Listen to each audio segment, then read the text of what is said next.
Hi everyone. Today we're going to talk about digestive health. Very interesting topic for all professionals. Looking forward to learning from Antony.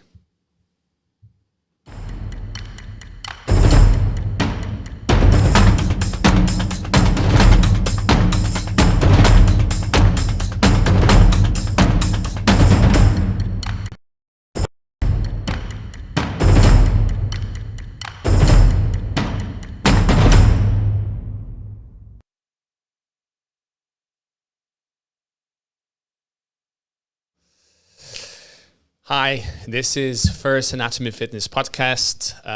Today we're going to talk obviously about digestive health. Our first guest is Antony Pillot, health and wellness specialist. Welcome to Anatomy Fitness podcast. Yeah, thank you. Thank you for inviting me.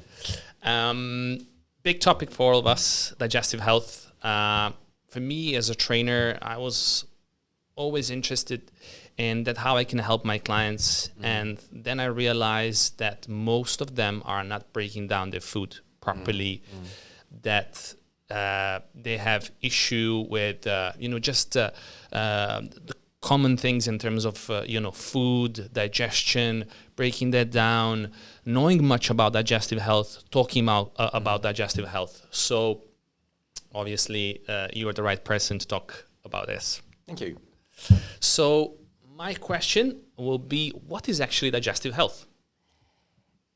Well, first of all, you need to look at what the digestive system is. And I just say to people, if you look at a person's body, you've got the torso in the middle, that big part. On top of that, you've got the head. Out the side, you've got the arms. And down the bottom, you've got the legs. If you chop those off, you've got this big mass in the middle. If you look inside that mass, from the mouth right down through the stomach, the kidneys, liver, that sort of thing, right down to the anus, a huge part of that is your digestive system. And when you look inside a body, that takes up a huge percentage. Therefore, it's really, really important. I would say today, probably one of the biggest issues is poor digestive health. And if somebody comes to me, one of the first things I will say to them, if they don't have any idea specifically what's wrong, I'd say, look, consider for 3 weeks going dairy-free, gluten-free. Wow, very interesting. So when we talk, what are the signs of the poor digestive health? It's a whole range of things. Sometimes people come, and you can tell immediately, the color under the eyes, the spots on the skin, even the way they carry themselves. I'm sure you find it when you've got a new person comes to you for training. Sure. Look at the way they walk, the way they hold their shoulders, the gait of their legs. When you shake their hand, is it dry? Is it clammy? Even just their whole personality. Wow. Is it a bit depressed?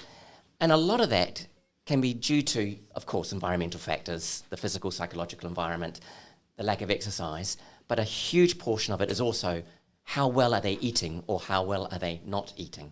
Wow, And I would say that's well over 60, 70% of the issue. I mean, think about it. I mean, look at the food that's available today.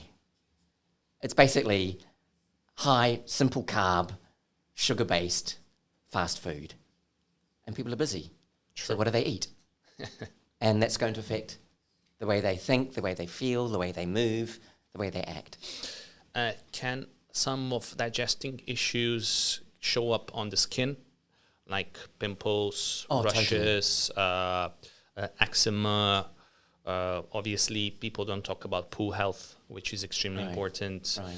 So the key thing for us trainers is if you are not able to absorb the food you're eating, you don't have enough nutrients for your body to support, and then you're not able to put on muscle mass, which is ultimately affecting fat loss.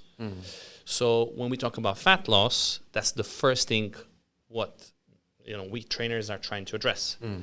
So another question I would like to ask you, there are a lot of people in our industry which are showing that symptoms. Yes. So that doesn't mean that if you look fit or if you have low percent body fat, that doesn't mean that you don't have issues with digestive health. Totally. So this is very interesting. What are your tips how we can improve digestive health. Okay. If someone comes to me and there's nothing like cancer or diarrhea or anything like this, but they just feel a bit blah, that's when I say to them, look, consider for 3 weeks going dairy-free, gluten-free. But that's not enough. If somebody goes dairy-free, gluten-free, then what are they going to eat? Yeah. So then I'll sit with them and actually show them the sort of things they can eat. And probably the number one thing people are not getting enough of is vegetables. Okay. And I'm not talking rabbit salad. You know, sometimes people say, oh, I eat vegetables. And when I ask them, it's a skimpy piece of lettuce, 3 slices of tomato, and 2 slices of cucumber. That's not a salad. That's just basically advanced rabbit food. So I will help them then in how to eat more vegetables. Okay. Get that into their diet. Now, sometimes people the thought of eating vegetables is just too much for them. There is a little bit of a trick, and I use it as a stop gap. And that's something like your vegetable powders. Okay. They're very good ones. And you create a smoothie from that. So not your smoothie that's high in fruit. Okay. Because then a lot of people say, oh, I need to eat healthy. I'm going to eat more fruit. Yeah. Basically, our body doesn't find it easy to break down fructose. Wow, that's and then also when you look at it, fructose is added to a lot of candies. And our body has trouble breaking it down. So that's why I show them how to make a smoothie with a vegetable base. What fruit we do put in? Blueberries, raspberries. Okay. The ones that are, high in polyphenols and really good for the body. And then add things like chia seed, flaxseed, that sort of thing. It's to help bring back a balance to the person. Sure. If you think about it, fast food is not balanced food. Yeah. It's high sugar, simple carb. And when you look at the whole digestive system, I look at it like a computer system. So anybody that's been involved with computers, you've got input, processing, and output. Well, you look at your digestive system. We've got input, what we take in and eat. The processing, what happens in our stomach and how the liver and the kidneys interact with that and how it goes through your small intestine to your large intestine. And then you've got output. Yeah. The thing people don't want to talk about. And quite bluntly, it's the poop. And it is so important. Yeah.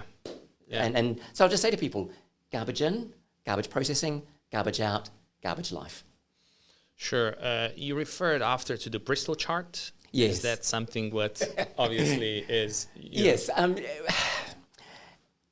If somebody's receptive, I say to them, look, you should be, I'll use the word pooping because that's what everybody understands. Yeah, of course. If you poop, have a look at it. Yeah. Now, the Bristol scale is a scale of 1 to 7. Yeah. 1, you're constipated. 7, you've got massive diarrhea. But it's quite difficult for people. They'll look and go, well, I don't know. Is that a 3? Is that a 5? Is that a 6? Or is that a 7? So instead of that, I use another scale, which is a derivative of the Bristol scale. And that is, we start off with rock, log, snake, pudding, and tea. Wow. Now, everybody remembers that. Yeah. Now, the rock is you're firing out these little pellets occasionally. Yeah. You are massively constipated. Yeah. Generally, you're not eating the right food, and you're possibly dehydrated. The other end of the scale is tea. And we've all had that experience where we've gone to the bathroom, and we've sat there thinking, I just feel awful, and nothing's solid, and it just pours out. Yeah. And the first thing you want to do is go and see a doctor and get, that Imodium and plug things up if you can. The one you really want is the snake. And it's really important. Like, you go to the bathroom, and those times you go and you pass solid matter, and you get up afterwards and you say, oh, that felt so good. And that's a very valid sensation to have. That's your body telling you, you've done something right. You're feeding me the right way. This is what I want it to be. Either side of that, you've got the log, and that's the one where it's passed easily and it's a little bit rough. And then the other one is the pudding.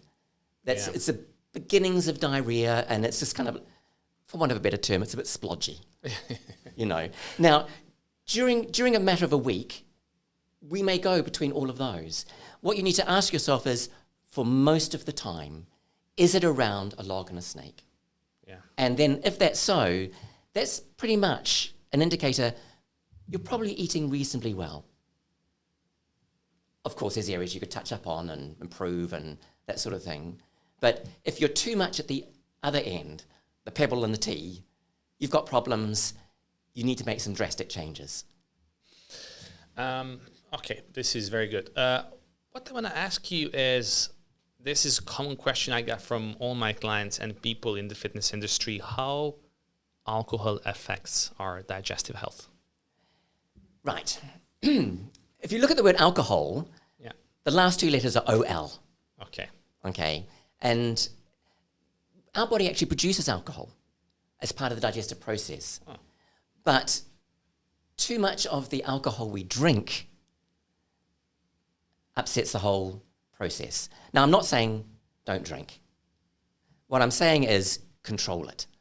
Okay, when you say control it, minimize 1 glass, 2 glasses? Yes. Like, if you read a lot of the research studies that they say, and this upsets quite a few women, 2 for men, 1 for women. Okay. I would say, basically, if you're serious about your training and you want to make changes, limit it to 1. And then if you can, if you're training and you want to make serious changes, once a week. Okay. And then don't binge drink. Because a number of times people say, oh, I've been really good for 5 days. You know, I've eaten really well for 5 days. I've had nothing to drink. Today's my cheat day. And they cheat. It puts them back almost a week in terms of the change their body has made. So you're going to spend that next week making up for the week you've destroyed. Very, very interesting. Of course, all that excessive amount of also calories, liquid calories, also, affects the testosterone level, disturbs sleep, cortisol, all that sort of level, thing, which is disaster. Are there any supplements you can recommend, in terms of, how we can improve our digestive health? Right. This is a bit of a beef of mine. What I say to people is, supplements do not turn mud into gold. If you've got a garbage diet and you think, oh, I'm going to take a multivitamin, or I'm going to have this protein shake, all you're doing is adding extra stress to your body processes, which you're mistreating anyway by the rubbish food you're having. And you've got to remember too, like certain vitamins, your fat-soluble vitamins, A, D, E, and K, stay in the body a bit longer. The other ones are water-soluble. So if you've got a rubbish diet, then you say, oh, I'll take a multivitamin. I'm sorry, you've just got very expensive urine. And I'm not saying there isn't a place for vitamins, but you need to come back to base. Step back. Fix up the foundation with proper eating. Now, then there might be a case for supplementation later on. But first, clean up. Clean up your foundation. Get your foundation right. Then take the next step. When you say foundation, that means gluten-free, dairy-free for 3 weeks? For 3 weeks. That's just a general guide. Okay. Right. The way, in terms of clinical nutrition, the way we look at it is we look at the eternal triangle. Mm-hmm. So diet, what you eat, when you eat, how you eat, supplementation with a question mark. Okay. Then the next one down is environment, your physical and psychological environment, the things that stress you. Some things you can change, some you can't. But if you've got a good eating regime, okay, those things you can't change in your environment, you then support your body to deal with those. Then there's a psychological environment, the stresses we have in life. We all have stress. So good eating can help you deal with the stress. Then the other one is, well, I call it active movement. Now that includes exercise, but it's not limited to just exercise. For example, you're a trainer. Yeah. How many times do you get somebody who comes to you and said, oh, look, I want to train, and they're all in for it, 150%. 3 weeks later, you've lost them. Deflated, Yeah, completely. Because they come in all guns blazing and then burn out. So a big thing for me is, with active movement, finding a pace and a method that matches the person at that particular time and helps them begin to move forward. So that's why we look at this eternal triangle. Those 3 areas, the diet, the environment, the active movement, work together to create that better, whole, balanced person. I agree 110%. Your intake, your opinion on glutamine, digestive enzymes, probiotics. Okay.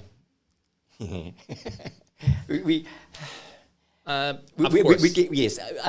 This is why I say it's coming back to base. Sure. So first you will clean up the diet and then clean it up. Yes. And then you're introduced. And then take it on. So the second phase, basically. The second phase, yes. Okay. Now, cool. when I say clean up, we're not looking at 3 to 5 days. Okay. Yeah.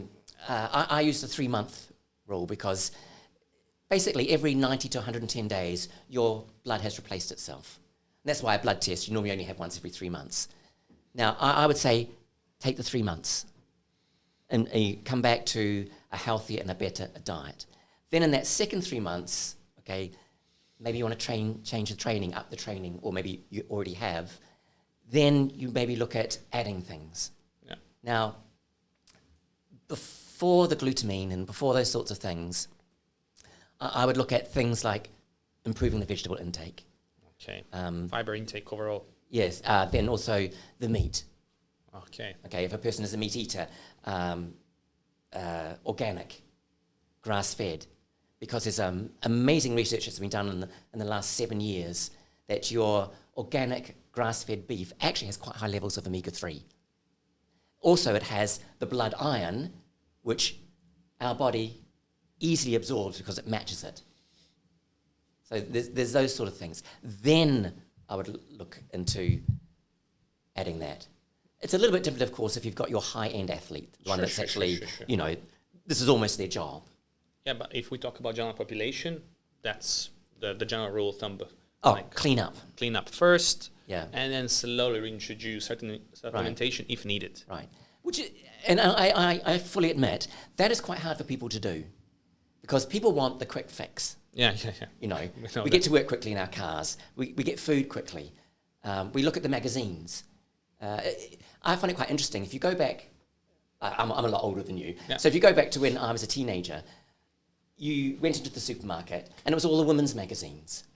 You know, that size 0 and all this sort of thing, which women have had to fight against for a long, long time. Now it's men and women. You've got the men's health magazines, and they are strategically placed in the supermarkets where you check out. Yeah. So you look at these men's health magazines and there's Body Beautiful. And you look at it and you go, I train, but I'm not like that. Ugh. You pick up the chocolate. Yeah. That actually it's designed that way. So you're fighting that sort of image thing. And then people get discouraged and think, oh, I want to change really quickly. So they'll then move on to think, well, if I take this, if I take that, it'll help me. Yeah, which is rubbish. Exactly. And probably for personal trainers, that's one of the biggest bugbearers. Yeah. People that want the change yesterday. And you're saying, well, actually... That's not going to work. Well, if someone comes to me with a particular medical condition or a particular state, I say to them, well, how long have you been that way? And they say, oh, I've been overweight for 10 years. And then very gently I break the news to them that, well, if you've been like that for 10 years, if you then apply yourself, don't overdo it, but you systematically take the steps to change, you're looking at 1 month for each year that you've been out of condition to get back to the beginning of what you want. Yeah. And they go, 10 months, that's such a long time. And I say, well, you've been that way for 10 years. 10 months, 10 years. Please compare.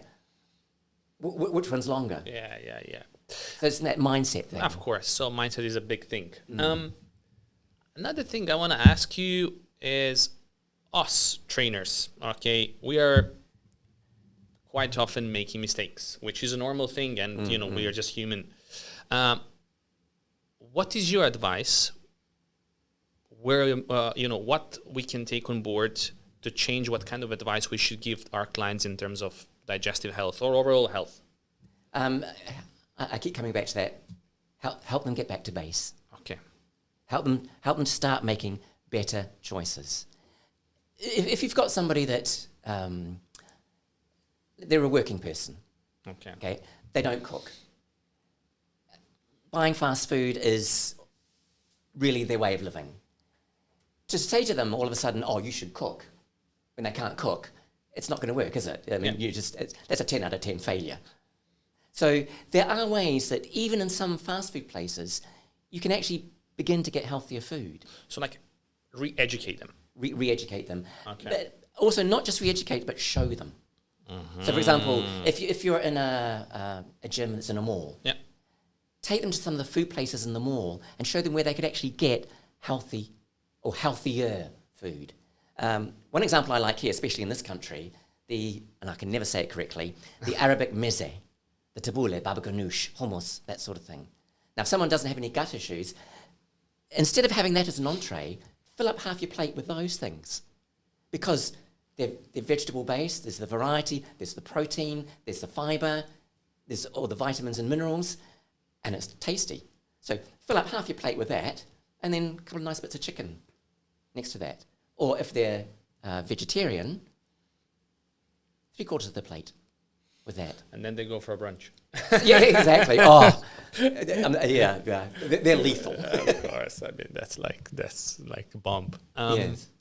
Are there any tests you can recommend for a general population where they can identify their poor digestive health? There are things, certain labs do food sensitivity testing, and there's also the FODMAP and that sort of thing. I generally don't recommend those as a rule of thumb, because what happens is people take those tests and then they get the FODMAP and they get the list out, and it lists all the foods you're sensitive to. And every time, every time I've had someone look at that, they go, oh, I can't have this, I can't have that, I can't have this, I can't have this, I give up. Yeah. You go, or they get so strict that they end up giving up because they can't keep up that level of rigor. Yeah. So again, I'm sorry, I keep coming back to it. Of course. Come back to base. Great advice. Simple as that. And look, if you're not sure, dairy-free, gluten-free for 3 months.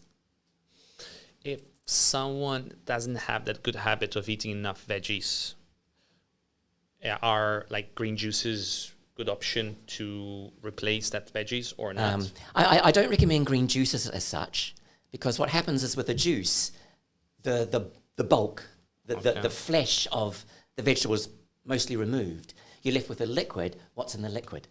Okay. A lot of the sugar-based things. So I would say to people, look, go into the supermarket, get one of those, healthy fruit juices that you buy. Turn it around, look at the ingredients label. Look at the amount of sugar. It's high. Look at the amount of fiber. It's low. Yeah. So I generally recommend more the smoothie, where you process the whole fruit.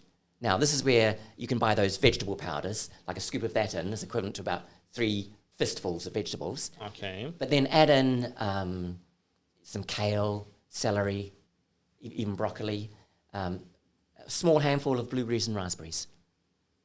And then give it a really good whiz. And then you need to add water, because if you don't add enough water, you've got this fairly unpalatable gunk. Yeah. So you add enough water to actually make it so it's easier to take in. And actually, there's like superfood powders. They have flavor. So actually, not really. You don't like that? Well, again, check the label. Okay, if a lot of like stevia or xylitol has been added, you're really not changing the habit. Okay. You're maintaining the sugar requirement. And our body's designed to crave sugar because it's almost an opioid to us. Yeah. So we need to help balance the body with getting more bulk in, which stays in the stomach longer, stays in the intestine longer, makes you feel fuller for longer. Therefore, you're not liable to go out and all of a sudden binge eat. Interesting. How does stress affect digestive health? Huge. Okay. It's quite interesting. There's about 100,000 nerve endings that go from the brain to your gut. So if you're stressed up here, you're going to be stressed here. Okay. And then going back from the gut back up to the brain, there's about 5,000 to 6,000. So we actually call this the second brain. Okay. The official term is enteric nervous system. But it can actually, for the most part, function independently of the brain. But if we're stressed up here, it's going to send those impulses down to here. You're going to have an upset stomach. If you have an upset stomach, you're going to be stressed. Even if we eat the most healthiest food ever in the world, and if you're highly stressed, that food you're not able to break down, and obviously right. The system's not efficient. Yeah, we're not efficient. Yeah. Right. Now, I mean, let's be honest. Being alive is stressful. Yeah. So you have to have stress, and stress is also a survival mechanism as well. It's just that when we have this ongoing, relentless, chronic stress, and we get no relief from it, that's the issue. Okay. Now, appropriate exercise can help relieve some of that stress. But note I said appropriate exercise. If somebody's really stressed out in their job, then they come to training and really kill themselves. They've actually doubled up on that stress. The increased cortisol, yeah. Right, and so there's no relief from it. So there are certain things, relaxation techniques. There's a really good science-based breathing technique people can use to help pull down on that stress. So, no, you can't live without stress, but you can actually reduce the effect of stress. Wow. Okay, so this is a very interesting thing. For me, when I look at the people I'm dealing with, I heard that the cortisol is actually the highest as soon as you wake up in the morning. Yes. And then, obviously, they don't have breakfast or they don't eat any veggies, anything. And then the first thing they do is they drink coffee and they elevate the cortisol even higher. And then have a big carbohydrate-based meal the first thing in the morning. I mean, first thing around 11 or 12. Right. And then they feel sleepy. And then they have another coffee or another coffee. And then they're again low. And then they have a large dinner. Yes. And they go to bed and they say, oh well, I put on weight. Well, surprise. Yeah. Yeah. So yeah, this is very interesting. Any advice for the trainers you can give beside that, come back to the basics? The first thing is, when you are first with a client, ask them the right questions. Okay. Do find out their history. Are there any injuries?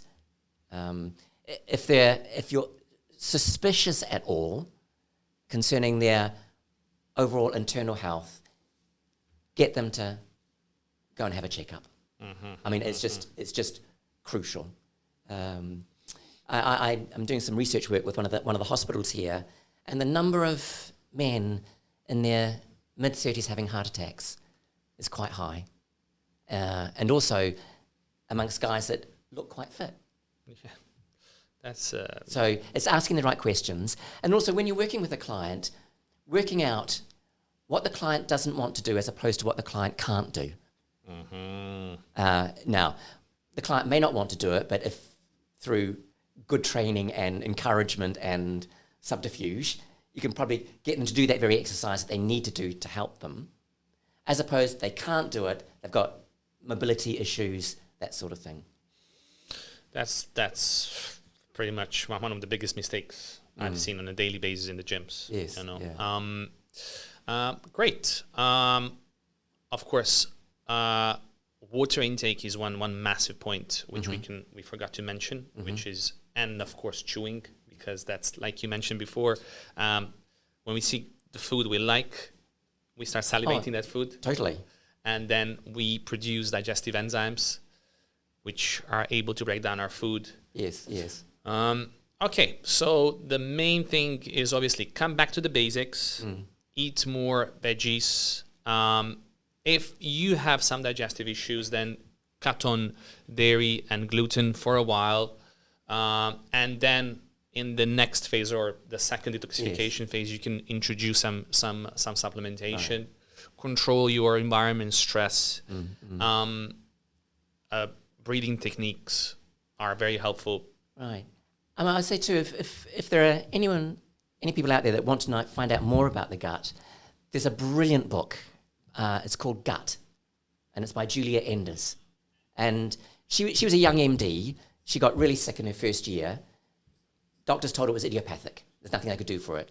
So she then went on her own journey, and she ended up writing this book. She's actually now finished her training as an MD, now doing a PhD in gastroenterology. But this book, it's written for the layperson. It's not patronizing, and it's not over sciencey either. And it's also really funny. Wow. I mean, I was sitting on a plane reading a part, and I burst out laughing.